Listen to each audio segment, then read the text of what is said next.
जय श्री राम सभी को। तो भाई इसका सेकंड पार्ट में लेकर के आ गया हूँ। द कोहिस्तानी के चैनल का वीडियो है, सब्सक्राइब कर लेना इनके चैनल को, साथ में मुझे भी सब्सक्राइब कर दें, बेल आइकन प्रेस कर लें। इंस्टा और फेसबुक पर फॉलो नहीं किया तो सबसे पहले जाकर के ये काम भी कर दें, ठीक है। आप लोग वीडियो देख रहे हैं मेरा लेकिन सब्सक्राइब नहीं कर रहे हैं, तो ऐसा जो है ज़्यादती ऐसी ना करें मेरे साथ। सब्सक्राइब सबसे पहले कर लें, फिर वीडियो की तरफ जाते हैं हम, ठीक है। तो 3000 ईयर्स ऑफ ईद ये हम वीडियो कर रहे थे, तो इसका मैं जो अगला पार्ट है वो लेकर के आ गया हूँ। पहला पार्ट आपने अगर नहीं देखा है तो आई बटन पे जाकर देख लें, लिंक डिस्क्रिप्शन में भी मैं दे दूंगा और एंड स्क्रीन पे भी आपको मिल जाएगा। तो अभी हम इसके आगे का वीडियो शुरू करते हैं। लेट्स गेट स्टार्टेड बड़ी। लेकिन कुरान में सिर्फ इतना लिखा है कि ये सब इब्राहिम अलैहिस्सलाम ने अल्लाह के कहने पर किया था। इब्राहिम अलैहिस्सलाम अपनी बीवी हाजर और इस्माइल को लेकर फारान के डेजर्ट की तरफ रवाना हुए, जिसे ऑलमोस्ट आज अरब में यही मक्का के आसपास समझते हैं। फलस्तीन और मक्का के दरमियान ऑलमोस्ट 1400 किलोमीटर का फासला है, विच मींस उन्होंने पैदल ऑलमोस्ट 1 महीने का सफर किया होगा, और अगर घोड़े या ऊंट पर किया हो ऑलमोस्ट 17 या 18 दिन लगे होंगे।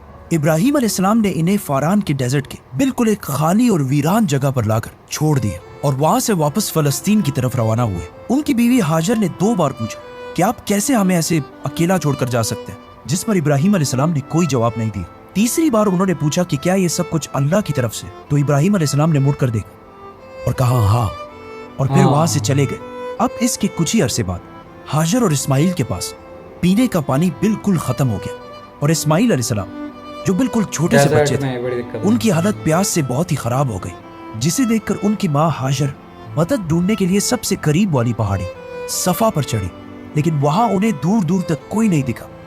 फिर वो वहां से वापस नीचे आई और दूसरी पहाड़ी मरवा पर चढ़ी, और इस तरह उन्होंने सफा और मरवा के दरमियान 7 चक्कर लगाए। अल्लाह को इस माँ की अपने बेटे को बचाने की कोशिश इतनी अच्छी लगी कि इस वाक़े से 4000 साल बाद आज भी पूरी दुनिया से लाखों लोग इसी तरह सफा और मरवा के दरमियान 7 चक्कर लगाते हैं। 7 चक्करों के बाद हाजर ने देखा कि जिस जगह पर इस्माइल अलैहिस्सलाम थे वहीं पे जमीन के अंदर से पानी निकलना शुरू हो गया। तो उन्होंने फुल स्पीड भागकर इस पानी को जमा करने की कोशिश की, लेकिन ये पानी इतना तेजी से निकल रहा था कि वो बार बार इसे जम जम कहने लगे, जिसका मतलब है रुक जाओ, स्टॉप। यहाँ तक तो इस स्टोरी का सबको पता है, लेकिन इसके बाद हाजर और इस्माइल इसी इलाके मक्का में ही रहे।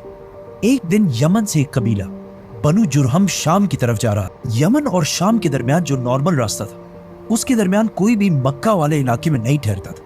लेकिन इस बार जब ये कबीला मक्का के पास से गुजर रहा था, तो उन्होंने आसमान में कुछ ऐसे परिंदे देखे जो हमेशा डेजर्ट के पानी के ऊपर ही पाए जाते थे, और इन परिंदों को फॉलो करते करते ये लोग इस्माइल और हाजर तक पहुंचे, और ये सब पहली बार इस इलाके में इतना पानी देखकर बिल्कुल हैरान हो गए। और इस तरह ये यमनी कबीला पहली बार मक्का में सेटल हो गए, और आहिस्ता आहिस्ता बाकी लोग भी इसी इलाके में जमा होने लगे, और कुछ ही अरसे में मक्का, शाम और यमन के दरमियान एक बहुत ही इंपॉर्टेंट सिटी बन गई। मीनवाइल इब्राहिम अलैहिस्सलाम फलस्तीन से मक्का की तरफ आया जाया करते थे, लेकिन जैसे इस्माइल अलैहिस्सलाम भाग दौड़ के काबिल हुए, तो इब्राहिम अलैहिस्सलाम ने एक रात ख्वाब देखा जिसमें उन्हें अपने इकलौते बेटे इस्माइल अलैहिस्सलाम को ज़िबा करने का हुक्म दिया गया। अब यहाँ पे फिर थोड़ी कंफ्यूजन है, क्योंकि यहूदियों की किताब तौरात में लिखा है कि अल्लाह ने इब्राहिम अलैहिस्सलाम को उसके दूसरे बेटे इसहाक अलैहिस्सलाम को ज़िबा करने का हुक्म दिया था, नॉट इस्माइल।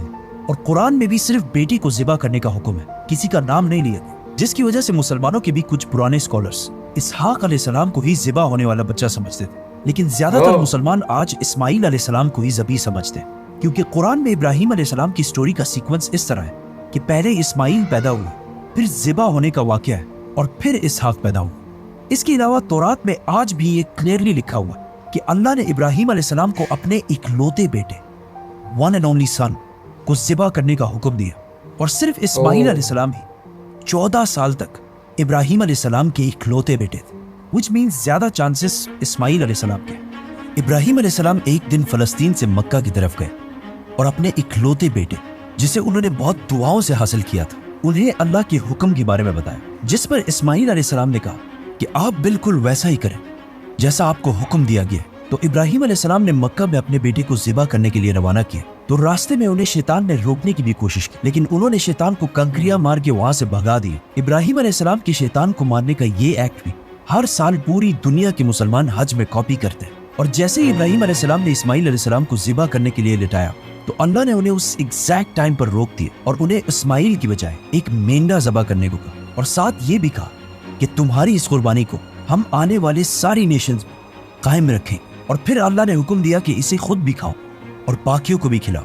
और इब्राहिम अलैहिस्सलाम की इसी एक्ट पिछले 1400 साल से मुसलमान बिल्कुल इसी तरह कॉपी करते हैं। मतलब हर कुर्बानी के 3 हिस्से किए जाते हैं, एक फैमिली के लिए, दूसरा रिश्तेदारों के लिए और तीसरा गरीबों के लिए। ये एक इवेंट जो आज से 4000 साल पहले एक बाप और बेटे के दरमियान एक छोटे से गांव मक्का में पेश आया था। आज हर ईद में उसी दिन को सेलिब्रेट करने के लिए पूरी दुनिया में बिलियंस ऑफ डॉलर्स की इकोनॉमी स्टिमुलेट होती है। मतलब पाकिस्तान में 3 बिलियन, इंडिया में 4 बिलियन, बांग्लादेश में 5 बिलियन और दुनिया के सबसे बड़े इस्लामिक मुल्क इंडोनेशिया में 14 बिलियन।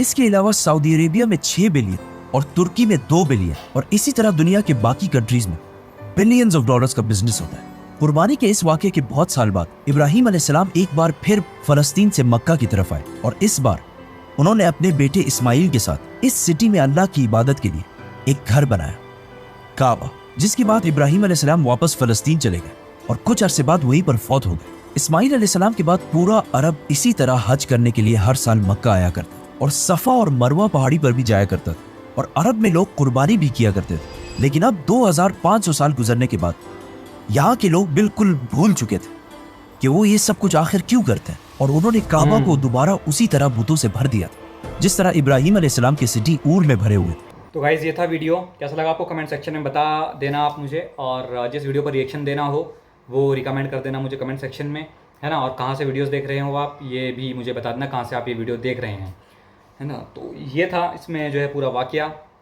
ईद का। ये तो मैं जानता हूँ कि बकरा काटने के लिए जो है आपको कहा गया है, आपके अल्लाह ने ही कहा है, तो काटें आप, जो है आपका है आप करें, है ना। तो काटें, मांस खाएं, खिलाएं, और ठीक है जो आपका है सो है, क्या कर सकते हैं, है ना। एक इंडस्ट्री है पूरा जो है भारत में भी मैं कहूँगा कि एक बीफ इंडस्ट्री जो है वो बहुत बड़ी है। हालांकि भारत में ऐसा होना तो नहीं चाहिए था, पर दुर्भाग्यवश जो है नंबर 1 या नंबर 2 पे है जहाँ पर बीफ एक्सपोर्ट सबसे ज़्यादा होता है।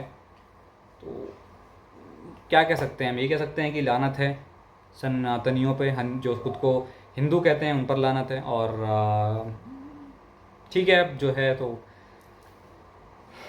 ईश्वर की यही इच्छा है अभी, तो यही सही। तो ये था, बाकी आप लोग इसे सेलिब्रेट करते हैं और ठीक है जो है ना। और जो है बुत फिर बाद में वहाँ पर लोग दोबारा बनाने लग गए थे बुत, और फिर बुत तोड़े गए, फिर दोबारा आए, फिर नबी आए, फिर बुत तोड़े गए। तो ये सब चीज़ें जो है कि चलती रहती हैं। मक्का में अगर कोई अब फिर से बुत बना देगा तो फिर कोई नबी आ जाएगा वो तोड़ देगा, ठीक है। और अगर इनको फ्रीडम दी जाए तो ये भारत में आकर भी हमारी मूर्तियों को खंडित कर सकते हैं, तो जो पहले किया भी गया है। तो इसलिए भारत की सुरक्षा बहुत आवश्यक है। अब तो खैर सारे सही हाथों में है, कोई ऐसा विधर्मी आके यहाँ पर मूर्ति को नहीं तोड़ सकता, ठीक है। आपको उधर काबा में जो तोड़ना फोड़ना है वो आप तोड़ते रहें, वो कोई दिक्कत वाली बात नहीं है। भारत की तरफ आँख उठाएंगे तो अभी शासन में तो मोदी जी हैं, वो तो फिर घर में घुस के मार देंगे, ठीक है। तो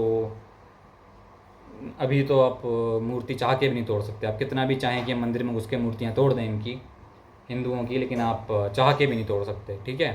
तो ये है। बाकी अगर जो है कि प्रशासन ना हो तो आप तोड़ सकते हैं, क्योंकि हिंदू तो वैसे ही ढक्कन है, हिंदू तो कुछ नहीं करेगा, है ना।